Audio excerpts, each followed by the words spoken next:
Gapuanan iti pinagtutuduman iti panawen nang ted iti tulong ti ina ti Ili a San Vicente ani Mayor Nancy Tabanda kadagiti agad-adal iti San Vicente Integrated School ken San Vicente National High School gapu iti United Kanyada nga school uniform, payong ken kapote. Binayabayan ti daytoy a proyekto iti kaming iti PNP iti nasao nga Ili ken empleyado iti munisipyo. Nabaramit ti panang sarabo, dagiti memestra, ken memestro, nga mangisursuro iti nasao nga pagadalan, kadagiti nasao nga grupo.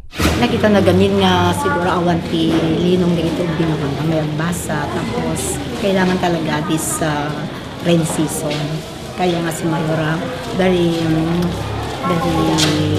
loving sa mga estudyante. Kaya nagbibigay siya ng mga raincoat, mga umbrella, t-shirt.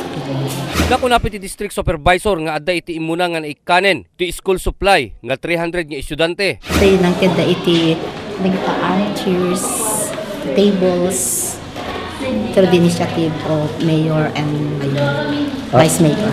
Nagyaman met ti Kimberly, iti naawat na nga tulong manipod ken ni Mayora. Masaya po kasi malaking tulong po yung pagbibigay po ng pahinga ngayon po sa panahon na hindi po alam kung umuulan o iinit po. Baka po saka maraming po yung nagkakaroon ng sore eyes dahil sa pabago-bago po ng panahon. Yun po. Maraming salamat po sa kay Mayor po. Impakaamupay ni Mayor Tabanda nga agtultuloy lata iti kastoy nga proyekto na kang ronaan na iti pagsayaatan iti masakupan na. Papalo si tiragsak digiti estudyante nga nagkapo iti San Vicente National High School ken San Vicente Integrated School. Kapo iti inted iti ina iti San Vicente ani Mayor Nancy Tabanda at tulong kanyada. Para iti Press Corps, Ryan Pardo.